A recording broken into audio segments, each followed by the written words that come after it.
ማን ነው አዚም ያደረገባቸው? አንዳንድ ነገሮቻችን ትግል ውስጥ ናቸው። አቀቶናል። ቃቃቃቃቃ እያለ ነው መንፈሳዊ ህይወታችን እየተገዳደረ መቆም እንዲህ እያለ ነው። ኢየሱስን የሚያከል መንፈስ እንዳትታቀሱ። ጭንቃል ትንሽ ጠንከራ አድርጋ አትናገራት። እጄ ስለ ቅድስና ስለምን የሚናገረው ትንሽ፣ ምክንያቱም ቢጨነቁ ሰዎች አሉ፣ በብዙ ነገር ውስጥ የሚያልፉ ሰዎች አሉ። ቢሻሻሉ ቢወጡ ከገቡበት አረንቋ ውስጥ ቢወጡ ጥሩ ነው። አንደኛ ጢሞቴዎስ መጽሐፍ ምዕራፍ 4:1-2 ቁጥር ላይ ያለውን መልእክት መንፈስ ግን በግልጥ በኋለኞች ዘመናት አንዳንዶች የሚያስቱ መናፍስትንና በውሽተኞች ግብዝነት የሰጠውን ያጋንንትን ትምህርት እያደመጡ ሃይማኖትን ይክዳሉ ይላል።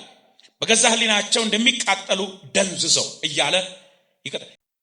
ማን ነው አዚም ያደረገባቸው? አንዳንድ ነገሮቻችን ትግል ውስጥ ናቸው። አቀቶናል። ቃቃቃቃቃ እያለ ነው መንፈሳዊ ህይወታችን እየተገዳደረ መቆም እንዲህ እያለ ነው። መጸለይ፣ ማምለክ፣ መንፈሳዊ መነሳሳት እንዲያና እንዲህ የሆነው ነገር በኃይል ትግል ውስጥ ነው። ስለዚህ ዛሬ ቤተክርስቲያን አካባቢ ባለፉት ዓመታት በኃይል እያስተዋልኩ ያለሁት በጥቂት ሰበብ ብዙ ሰዎች ባክ ያደርጋሉ። ክህደት አሁን ቀላል የሆነ ነው አይደል? በእያንዳንዳችሁ ቤት ውስጥ እግዚአብሔር አምላክ እንዲመክትላችሁ ዛሬ ጸልዬ የምሰዳችሁ ከክህደት ስፒሪት በስራ በተግባር እና በቃል ይሄ በቃላችሁና በተግባር እግዚአብሔርን መካድ ኢየሱስ ክርስቶስን ወደ መካድ ደረጃ የሚያደርሱ ብዙ ነገሮች ወደ ቤተክርስቲያን አካባቢ በጣም ከፍተኛ ዙረት እያደረጉ ነው። እንደነዚህ አይነት ሰዎች በቃሉ ምን ተብሎ ተጽፎባቸዋል መሰላችሁ? በብርቱ ይፈልጓችኋል፣ ለመልካም አይደለም፣ በብርቱ ትፈልጓቸው ዘንድ በውጪ ሊያስቀሯችሁ ነው ይላል። ዮሐንስ ነው የሚጽፈው። እንደነዚህ አይነት ሰዎች ኢየሱስ ክርስቶስ በስጋ እንዳልተገለጠ የሚክድ ስፒሪት ነው። ኢየሱስን የሚክድ ነው። ጌትነቱን የሚክድ ነው። ጌታሽን ደሙን ያፈሰሰልሽን የንጋቱን ኮከብ በሰው መልክ ተገኝቶ ወርዶ ራሱን አዋርዶ መቀማት ሳይቆጥር አባቶይ አባቶይ ኤሎሂም ኤሎሂም ያለልሽን ጌታ ልትኖሪለት የሚገባውን ጌታ ትውልድ በዚህ እውነት ውስጥ እንዳይገባ መስቀሉን የሚያቃልል መዳንሽን የሚያቃልል የምድር ስርዓትን ብቻ የሚሰፋ መንፈስ አንድ ኃያል ሰው አለው የከኔ ጋር የሚስማማ በኢየሱስም መሰዊያው ይሰንጠቅ። ኢየሱስን የሚያከል መንፈስ እንዳትታገሱ። በማህበራዊ ሚዲያ በየትኛውም አማራጭ የዳንሽበትን ወንጌል የሚያቃልል መንፈስ ትውልድ በዚህ እውነት ውስጥ እንዳይገባ መስቀሉን የሚያቃልል መዳንሽን የሚያቃልል የምድር ስርዓትን ብቻ የሚሰፋ መንፈስ አንድ ኃያል ሰው አለው የከኔ ጋር የሚስማማ በኢየሱስም መሰዊያው ይሰንጠቅ። the spirit of denial ነው፣ የክህደት ስፒሪት ነው። ብቻውን ጌታ የሆነውን የእግዚአብሔር ልጅ የሚክድ ነው። ክህደት መደንዘዝ የሚባለው ነገር ምን ያመጣል ስትሉ ክህደት አፖስቴት ወደ መሆን እምነቱን የካደ ኢየሱስ ክርስቶስን የተለየ ከእውነተኛው መሰረት ተቆርጦ የወደቀ የእግዚአብሔር ቃል መሰረት የሌለው ባሻው የሚኖር ሰው አድርጎ ይፈበርካል። መደንዘዝ። አንደኛ ጢሞቴዎስ መጽሐፍ ምዕራፍ 4:1-2 ያለውን አጥኑ ቤታችሁ። የይሁዳ መልእክት ምዕራፍ 1:4 ላይ ላንብብላችሁ እየሮጥኩ። ይሁዳ አንዲት ምዕራፍ ነው ያለችው። ከብዙ ጊዜ በፊት ለዚህ ፍርድ የተጻፉ አንዳንዶች ሰዎች ሾልከው ገብተዋልና ሌቦች ስለሆኑ፣ ሰይጣን የመደባቸው ስለሆኑ፣ አራጆች ስለሆኑ። በነገራችን ላይ በዘመናት ሁሉ መካከል እስቲ እናንተ ግቢ ሌባ ገብቶ የሚያከው ነው በቀን መጥቶ አያውቅም። አመቺ ጊዜ ላይ ሰው ባለበት ጥበቃ ባለበት ምናምን አለ ሾልኮ ባጥር በምናምን ተደብቆ ነው። የሌቦች ባህሪ የሐሰተኞች ባህሪ ነው።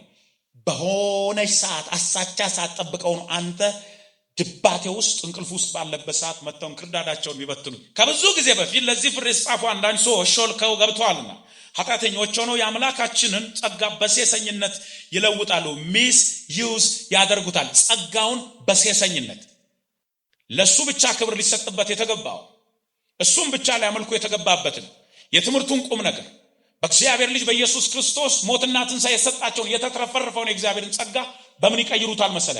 በአመንዝራነት፣ በክፋት፣ በንግድ ጥቅም በመፈለግ ይቀይሩታል። ልሩጥ ንጉሳችንንና ተመልከቱ ጌታችንንም ብቻውን ያለውን ኢየሱስ ክርስቶስን ይክዳሉ ይላል። ትምህርታቸው እስከምን ድረስ ደፋር እንደሆነ ላስረዳችሁ፣ ቤታችሁ እንድጠብቁ ነው። የክደት መንፈስ የሚያመለክተው በእግዚአብሔርና በተገለጠው እውነት ላይ ካለው እውነተኛ እምነት ማራቅ ነው። የክደት ስፒሪት መገለጫው አንዱ ይሄ ነው።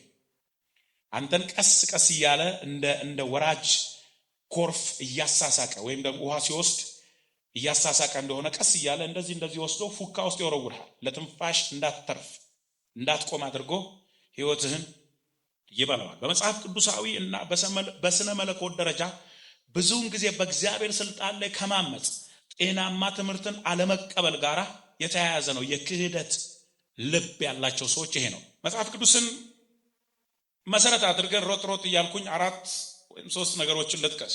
አንደኛውን እንመልከት። የመጽሐፍ ቅዱስን ስልጣን ይተዋሉ።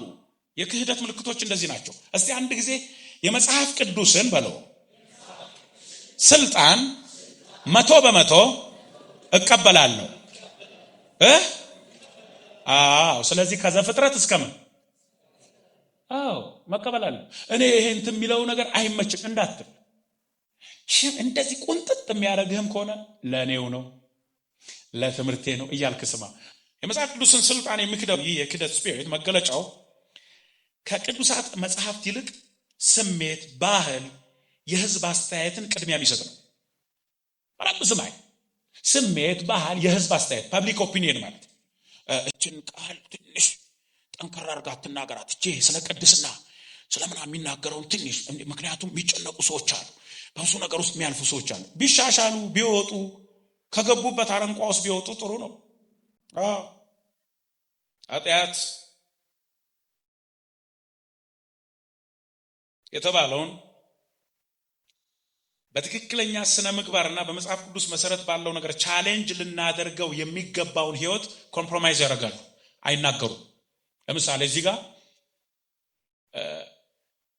ስለ ፍቺ፣ ስለ ሴክሹዋል ሞራሊቲ፣ ስለ ሌብነት ምናምን ደፍሬ እናንተ ማልናገር ከሆነ ዳርዳር ሁሉ ጊዜ እኔ ምቀይረው የእግዚአብሔር ቃል ሊኖረኝ አይገባም። ተጠንቀቁ። ለምሳሌ መጋቢያችሁ ማን ነው? ምን አይነት ትምህርት ነው የምትማሩት? መንፈሳዊ መልካችሁ ያንን ነው ይመስለው። ጠንካራ ትምህርትን ማትማሩ ከሆነ ማትወስዱ ከሆነ the only comfort zone ብቻ የሚነገረን ከሆነ እንዴ ነው? አንዱ የክህደት ስፒሪት የመጽሐፍ ቅዱስን ስልጣን የማይቀበለው የክህደት ስፒሪት መገለጫው ይሄ ነው። ሁለተኛ ከዓለማዊነት ጋር ያስማማል። ሚክስድ አትሁን። አትፍራ። ከኢየሱስ ጋር ሞት። ከክብር አትጎልም። ዓለማዊነትን ነው ኮምፕሮማይዝ የሚያደርገው አንዱ የክህደት ስፒሪት። ሁለተኛው ይሄ ነው። ምን? ለምሳሌ መገለጫው ዓለማዊ አስተሳሰቦች፣ አንጻራዊነት። በደንብ ስማኝ። ሁለተኛው ይሄ ነው። ሶስተኛው ትክክለኛውን ትምህርት አይቀበልም። ድገሙልኝ እስቲ። ትክክለኛውን ትምህርት አይቀበልም። የክህደት ስፒሪት መገለጫው ከዋናው የወንጌል እውነት መራቅ፣ እንደ ክርስቶስ የክርስቶስን መለኮትነት፣ በእርሱ በኩል ያለውን መዳን፣ የኃጢአት ስርየት፣ ፍርድን ምናምን አይቀበልም። ገደምዳሜ ነው የሚጫወተው። ህይወታችሁን ጠብቁ። ዩኒቨርሳሊዝምን ወይም ሁለንተናዊነትን የሚለውን ሐሳብ መቀበል፣ ትንሣኤ ሙታንን መካድ ምናምን የመሳሰሉት ነው። ሂዱና ይሁን። አሁንም ስፒሪቱ ሪሼፍል እያደረገ እንዲህ እያለ ጥንት ቤተክርስቲያን ተመስርታ በነበረበት ጊዜ መልእክታት ሲጻፉ የነበረውን ለምሳሌ ዮሐንስ የጻፈበትን፣ ጴጥሮስ የጻፈበትን የመልእክታትን ስፒሪት እንደዚህ እያገላበጣችሁ የተናገሩበትን አውድ ብታነቡ ጥቂት ነው ከለሩ የሚለያይ። የሙታን ትንሣኤን አሁን አንደኛ ቆሮንቶስ መጽሐፍ ምዕራፍ 15 ላይ አንተ ሞኝ የሚላቸው ሙታን የማይነሱ ከሆነ እኔ በከንቱ ነው ያመንኩት፣ ለእግዚአብሔር የሐሰት ምስክር ሆኜ ለቆም ያለው ሙታን የማይነሱ ከሆነ ኢየሱስ የምሰብከው ዝም ብዬ ነው አለ። የኔና የእናንተ ተስፋ የክብር ተስፋ ያለው የእግዚአብሔር ልጅ ዳግም በመምጣቱ ምክንያት የሚሞተው በማይሞተው የተዋረደው በከበረው ስለሚተካ የኔና የእናንተ ተስፋ ይሄ ነው።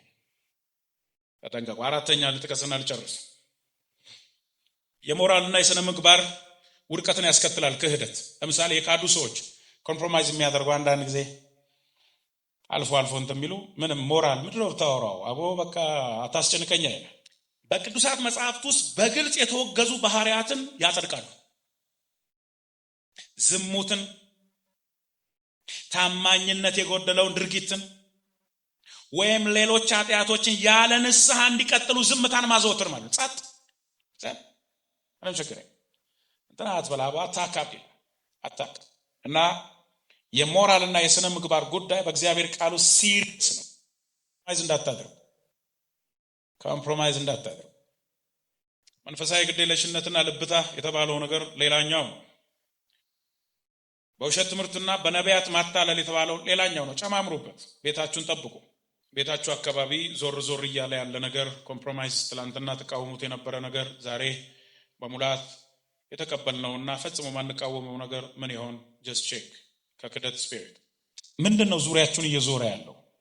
በኢየሱስ ደም ታጠሩ። ቤታችሁን እንደዚህ እየተሽከረከረ ያለው ምን ይሆን? በኢየሱስ ደም ታጠሩ። እግዚአብሔር ከክህደት ዘመናችሁን ይጠብቅ። የደጋግ መጋቢዎች ልብ ማለት ይሄ ነው። ሪያሊቲን ቁጭ አድርጎ ነው የሚነግራችሁ። በገንዘብ ምክንያት ኢየሱስን እንዳትክድ ተጠንቀቅ። ማነው አዚም ያደረገባችሁ? ከእውነተኛው መሰረት ተቆርጠን የወደቅነው መች ነው? ነፍስን የሚያስጨንቅ መንጋ በቤተክርስቲያን አካባቢ እየተፈጠረ። አትጥሉ። ግርዘት ለጊዜው ያስጨንቃል። ከዛ በኋላ ግን ኪዳን ነው። የመንግስቱ ልጆች ባህል ይሄ ነው። የተገረዙ ናቸው። ከልባቸው ሸለፈት ላይ ዓለማዊነት ተነስተዋል። ቀና ብለው ነው የሚሄዱት። ዓለምን ያሸንፋሉ። በውስጣቸው ያለው ስፒሪት ማለት ነው። ውሎህን ላይ ጓደኞችህን ላይ የሚያሳድግ መንፈሳዊ ህይወትን የሚያፋፋ ለጸሎት የሚጋብዝ ለመቀደስ የሚመች እግዚአብሔርን ለመፍራት ቁሙና ልጸልይላችሁ። እርዳታውን ነው ከሰማይ መለምነው። ከመካከላችን ለጥፋት የሚሆን አይገኝ።